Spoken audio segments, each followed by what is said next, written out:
और हर मार्च में मैं ग्रीटिंग लगाता हूँ, अपोलोजाइज़ करता हूँ बांग्लादेश को एज अ पाकिस्तानी कि हमारे मुल्क के लोगों से जो ज़्यादतियाँ हुई बांग्लादेश के साथ, उसके लिए मैं माफ़ी चाहता हूँ।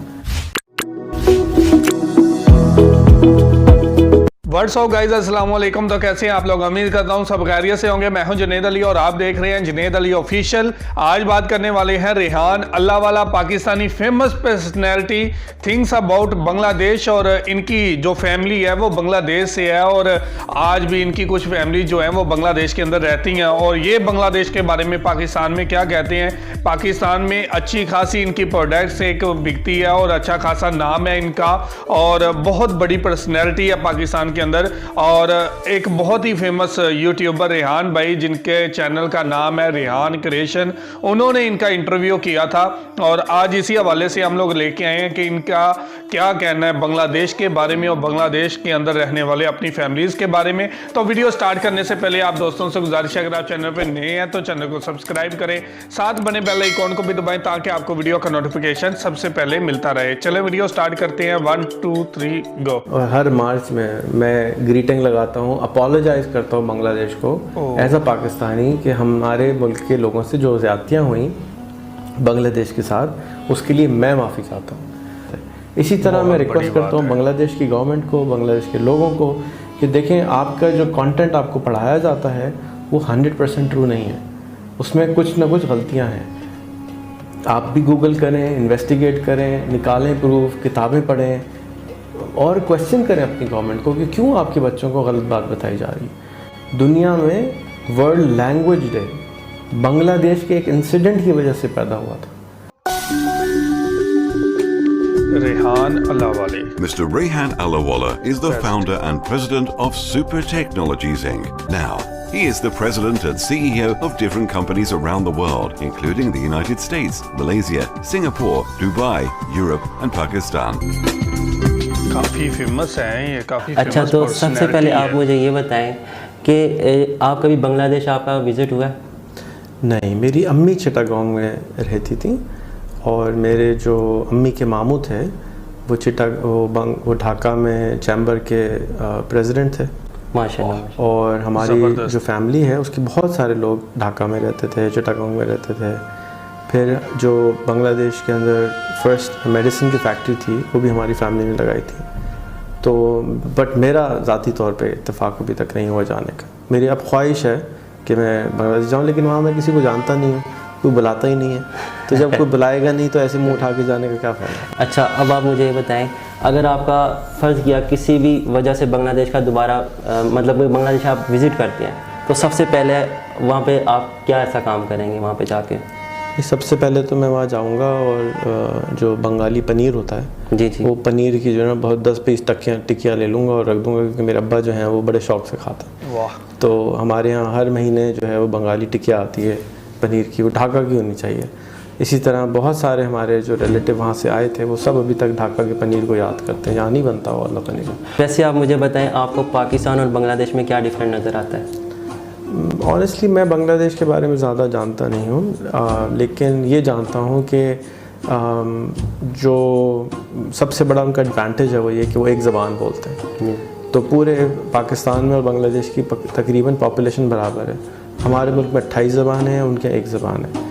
उस ज़बान के एक होने की वजह से फ्रिक्शन कम है, लड़ाइयाँ कम होती हैं। हमारे यहाँ हर वक्त ज़बान लसानियत होती रहती है, गड़बड़ें।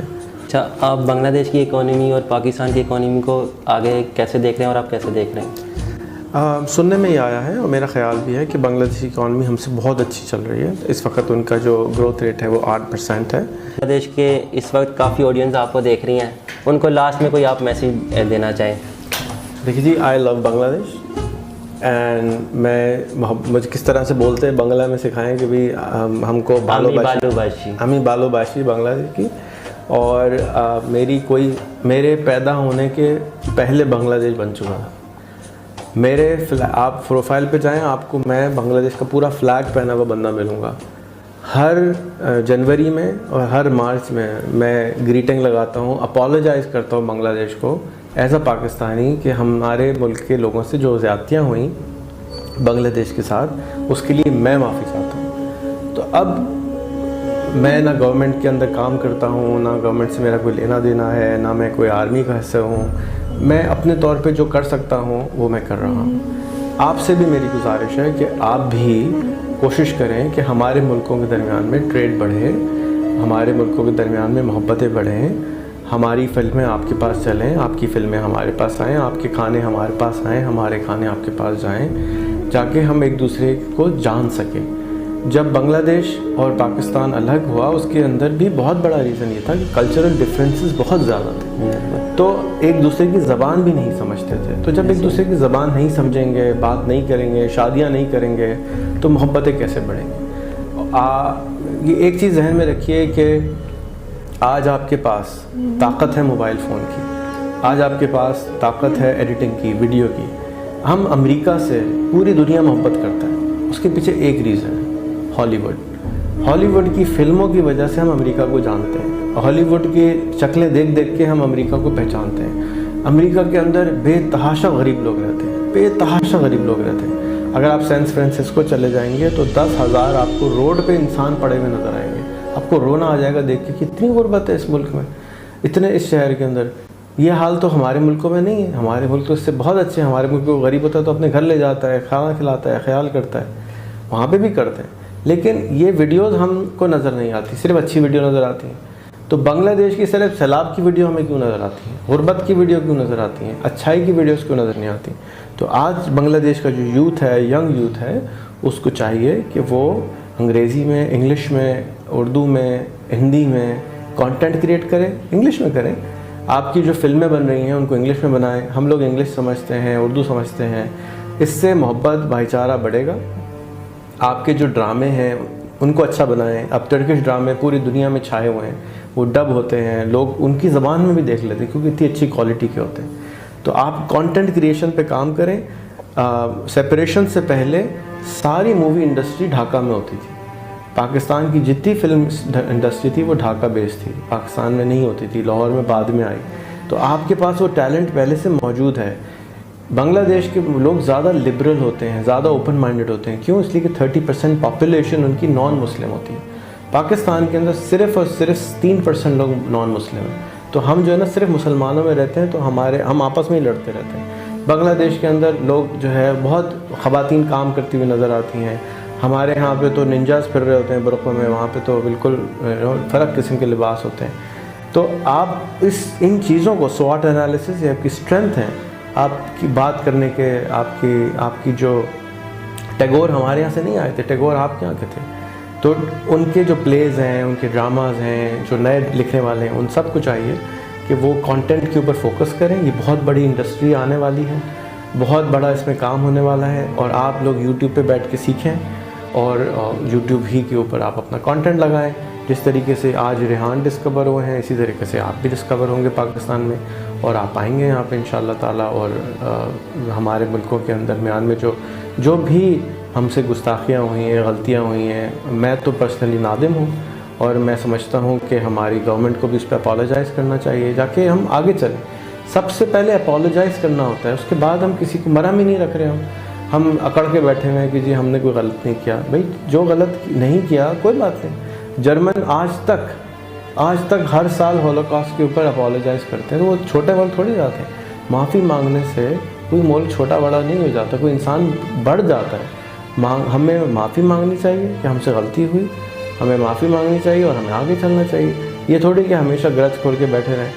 पाकिस्तान के जो लोग हैं उनको भी मैं रिक्वेस्ट करूँगा कि इसको खोदें, इसको देखें, मसला है क्या, हुआ क्या था। आपको हिस्ट्री का नहीं पता है, आप अपनी हिस्ट्री को निकालें।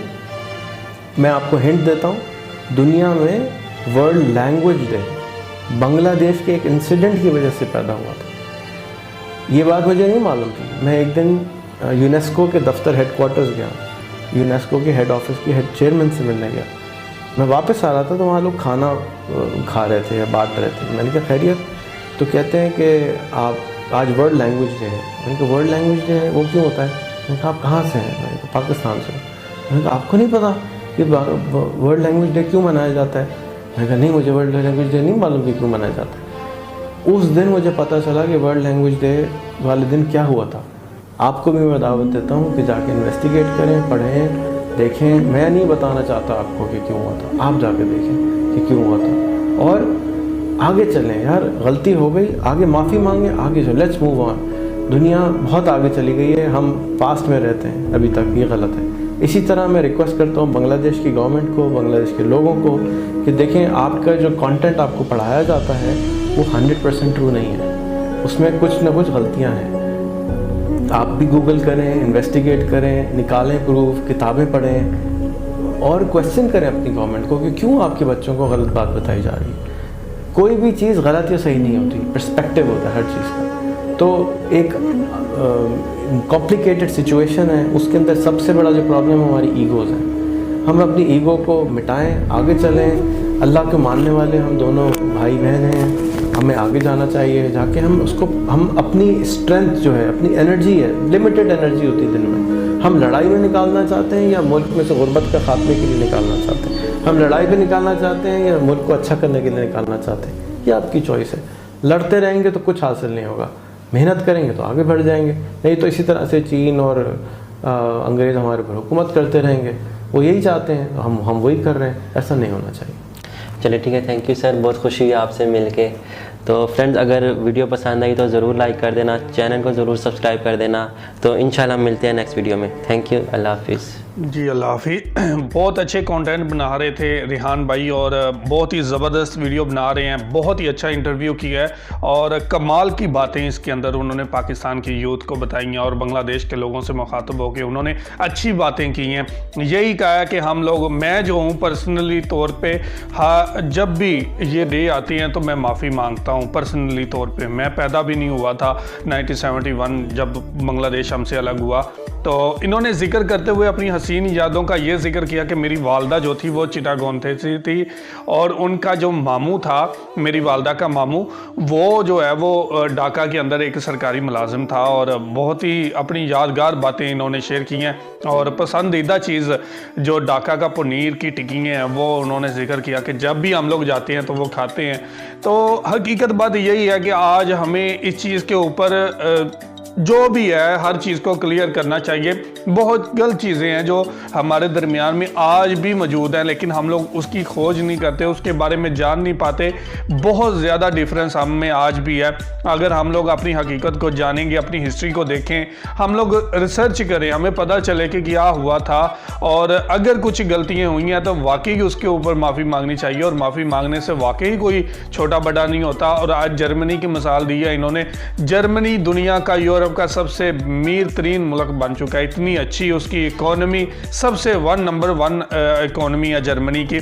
आज जर्मनी अपने पैरों पे खड़ा है और एक टाइम था जर्मनी के पास अपने कर्ज भी नहीं लेके, लोगों से कर्ज लेके मुल्कों से उन्होंने अपना टाइम पास किया है। और पाकिस्तान के पास आज भी खत मौजूद है कि जर्मनी को इन्होंने भी दिया था, तोहफे के तौर पे कुछ पैसे दिए थे, इमदाद दी थी। तो ये शुक्रिया के तौर पे इन्होंने एक खत लिखा था पाकिस्तान की गवर्नमेंट को। आज जर्मनी दुनिया की बेस्ट और बिगेस्ट इकोनॉमी बन चुका है। आज भी वो माफ़ी मांगता है जब भी वो टाइम आता है। तो हमें भी अपने तौर पे ये कोशिश करनी चाहिए, अगर कुछ गलत हुआ है तो उसके ऊपर माफ़ी मांगनी चाहिए और हमें नए दौर का आगाज़ करना चाहिए। कब तक हम इन्हीं दुख और तकलीफ़ों में घिरे रहेंगे? जो होना था वक्त के साथ वो हो गया। अब हमें हर चीज़ को भूल के, माफ़ी मांग के, एक साथ मिल के तरक्की करनी चाहिए और आगे बढ़ना चाहिए।